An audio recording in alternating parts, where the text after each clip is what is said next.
இன்னைக்கு நம்ம முக்கியமான விஷயம் பார்க்க போகிறோம். ஒரு சைடே வலிக்கிறதா நிறைய பேர் சொல்லுவாங்க. தலையிலிருந்து ஒரு side either right side or left side, தலையிலிருந்தே இங்கிருந்தே கழுத்தில் ஒரு பக்கமே வலிச்சிட்டு பாதம் வரைக்கும் இது மாதிரி வலிச்சா கண்டிப்பாக தெரிஞ்சுக்கோங்க, இது ஃபிசியோதெரப்பி எக்ஸசைஸில் சரியாகிற நோயாக தான் இருக்கும் 95%. அது என்ன நோயின்னு இன்றைக்கி எக்ஸ்பிளைன் பண்ணிவிட்டு அதுக்கு என்னால் ஆன அளவுக்கு 1-2 எக்ஸசைஸஸ் சொல்லித்தரேன். இந்த வீடியோவை கடைசி வரைக்கும் பாருங்கள்.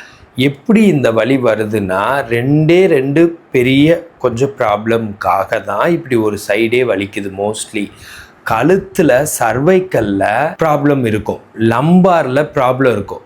சர்வைக்கல்லேருந்து வர்ற நரம்பு, ஸ்பைனல் கார்ட்லேருந்து வர்ற நரம்பு தலைக்கு இந்த பக்கம் எல்லாம் சப்ளை பண்ணுது. லம்பார்லேருந்து வர்ற சயாட்டிக் நர்வு பாதம் வரைக்கும் போகுது. அதனால தான் ஒரு சைடே வலிக்குது. ஒரு சைடே வலிக்குதுன்னா பக்கவாதம் மாதிரி அப்படின்னு நினச்சிக்குவாங்க.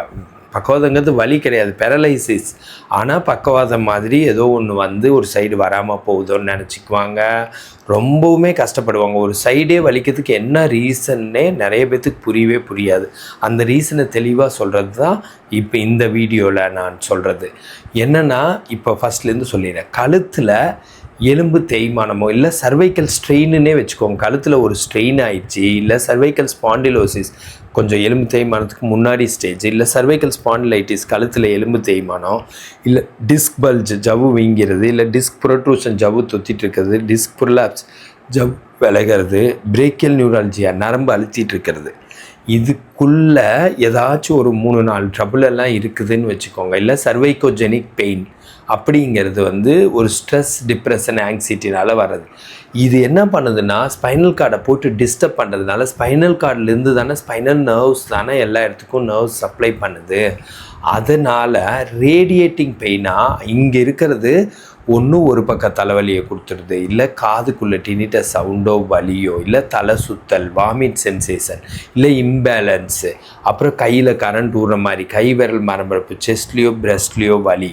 அதை தவிர ரிப்ஸில் இல்லை ஸ்டர்னமில் வலி. ஸ்டர்னம்னா இந்த நடுவில் இருக்கிறது, காஸ்டோகாண்ட்ரைட்டிஸ் மாதிரி. அப்புறம் அண்டர் ஆர்மில் வலி. இதெல்லாம் வந்து சர்வைக்கல்னால் வர்ற சிம்டமாக. இதில் வேறு ஒரு சைடே வலிக்கிறதுனாலையும் தலையெல்லாம் சுற்றி இம்பேலன்ஸ் எல்லாம் ஆகிறதுனாலையும் என்னென்னமோ நினச்சிக்குவாங்க. ஹார்ட் ட்ரபிளு, இல்லை பக்கவாதம், இல்லை மூளையில் ட்ரபிளு, இல்லைன்னா நிறைய நினச்சிக்கிறது இது என்னவா இருக்குமோ எதாக இருக்குமோன்னு.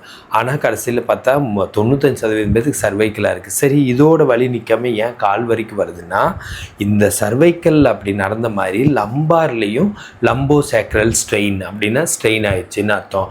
இல்லை லம்பார் ஸ்பாண்டிலோசிஸ் அப்படின்னா லம்பாரில் வந்து தேய்மானத்துக்கு முன்னாடி ஸ்டேஜ். லம்பார் ஸ்பாண்டிலைட்டிஸ் அப்படின்னா லம்பார் இடுப்பெலும்பு தேஞ்சு போயிடுது. அப்புறம் டிஸ்க் பல்ஜ் ஜவ்வு வீங்கிறது, L3, L4, L5, S1 கடையில். டிஸ்க் ப்ரொட்ரூஷன் ஜவ்வு தொத்திட்டு இருக்குது, டிஸ்க் ப்ரொலாப்ஸ் ஜவ்வு விலகிறது, சயாட்டிக் நரம்பு அப்படிங்கிற நரம்பு அழுத்திக்கிறது. இடுப்பில் ஆரம்பித்து சயாட்டிக் நர்வ் பெட்டெக்ஸ் தொட வழியாக கெண்ட கால் வந்து பாதம் வரைக்கும் வருது. அந்த நரம்பு அழுத்திட்டாலும் சர்க்குலேஷன்லாம் தடைப்படுறதுனால என்ன ஆகுதுன்னா, இடுப்பில் வலி, பெட்டெக்ஸ் தொடையில் வலி, இல்லை சைடில் வலி, சம்டைம்ஸ் அப்புறம் காஃபில், கெண்ட காலில் காஃபில் வலி, அப்புறம் பாதத்தில் வலி, கால் விரல் மரமரப்பு, இந்த மாதிரிலாம் ஆயிடுது. அப்போ என்ன ஆகுது, சர்வைக்கல் ஆகிறப்போ இது ஃபுல்லாக வலிச்சு, இங்கெல்லாம் வலிச்சு, ஸ்கேப்லெல்லாம் வந்துடுதா.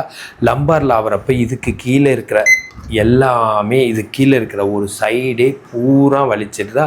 அதனால தான் ஒரு சைடே வலிக்குது. ஸோ ஒரு சைடே வலிக்கிறவங்களுக்கு நெக்குக்கு உண்டான எக்ஸசைஸு ப்ராப்பராக சொல்லி கொடுத்து, நெக்கு சர்வைக்கல்லேருந்து போகிற எல்லா நரம்புக்கு உண்டான எக்ஸசைஸும் சொல்லி கொடுத்து, அதே மாதிரியே லம்போசேக்ரல் இடுப்புக்கு உண்டான எக்ஸசைஸ் சொல்லி கொடுத்து, அப்படியே சயாட்டிக் நர்வ் எங்கெல்லாம் போகுதோ, குளூட்டியல், ஹாம்ஸ்ட்ரிங், குவாட்ரிசெப்ஸ், அப்புறம் வந்து காஃப், கேஸ்ட்ராக்ரிமியோசோலியஸ் எல்லாத்துக்கும் சேர்ந்து பாதம் வரைக்கும் சொல்லி கொடுத்துட்டா கண்டிப்பாக சரியாயிடுவாங்க. அந்த மாதிரி இன்றைக்கி நான் உட்காந்துட்டு நெக்குக்கு ஒரு 2-3 எக்ஸசைஸ் இப்படி rotation clock wise 7, rotation anti clock wise 7,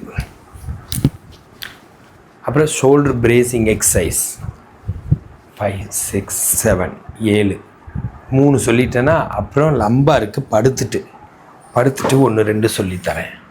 லம்போசேக்ரலுக்கு படுத்துட்டு என்ன பண்ணுறீங்கன்னா, பாதம் கீழே, பாதம் ரிலாக்ஸ், பாதம் மேலே, இந்த எக்ஸசைஸ் இப்போ சொல்லித்தரேங்க. 1 வலது பாதம் கீழே, இதுக்கு பேர் பிளான்டர் ஃப்ளெக்ஷன். 1 2 3 4 5 6 7 8 9 10. 1 ரிலாக்ஸ். 1 2 3 4 5 6 7 8 9 10. 1 மேலே. 1 2 3 4 5 6 7 8 9 10. மூணாவது 1 1 2 3 4 5 6 7 8 9 10. ரிலாக்ஸ். 1 2 3 4 5 6 7 8 9 10. மேலே 1 2 3 4 5 6 7 8 9 10. இதே தான் இடது பாதம். 1 1 2 3 4 5 6 7 8 9 10. ரிலாக்ஸ். 1 2 3 4 5 6 7 8 9 10. மேலே 1 2 3 4 5 6 7 8 9 10. இது மாதிரி 4 தடவை செஞ்சுறது. சரிங்களா? இந்த மாதிரி எக்ஸசைஸு நிறைய எக்ஸசைஸ் இருக்குது. இதுலேயே க்யூர் ஆகும்லாம் நான் சொல்ல வரல. ஒரு உதாரணத்துக்கு ஒரு ட்ரைலர் மாதிரின்னு வச்சுக்கோங்க. லைட்டாக சொல்லி கொடுத்துருக்குறேன். அதுக்கு மேலே என்னால் முடியாது. ஏன்னா இதுக்கெல்லாம் இப்படி ஒரு சைடே வலிக்கிறவங்களுக்கு 15 நாள் ப்ராப்பராக டெய்லி 1 மணி நேரம் நான் ஆன்லைனில் சொல்லி கொடுத்தா நீங்கள் சரியாவீங்க. அந்த மாதிரி தான் கிளாஸ் எடுத்துகிட்ருக்கிறேன். அந்த மாதிரி தான் சொல்லி கொடுத்து எல்லாத்துக்கும் க்யூர் பண்ணிகிட்ருக்கேன். உலகத்தில் நிறைய இடத்துலேருந்து வருவாங்க. என்கிட்ட ஃபிசியோதெரபிஸ்ட்டும் நிறைய male and female physiotherapist work பண்ணுறாங்க. ஸோ அப்படி ஏதாச்சும் உங்களுக்கு ப்ராப்ளம் இருந்தால் நீங்கள் என்னை கான்டாக்ட் பண்ணலாம். அண்ட் இந்த மாதிரி ஹெல்த் டிப்ஸ் வேணுன்னா ஃபாலோ பண்ணுங்கள். ஃபிசியோதெரப்பி கன்சல்டேஷன் வேணுன்னா கால் பண்ணுங்கள். ஃபிசியோதெரபிஸ்ட் நல்ல ஆப்பர்ச்சுனிட்டிஸ் வேணுன்னா கால் பண்ணுங்கள். This Prakash physiotherapist.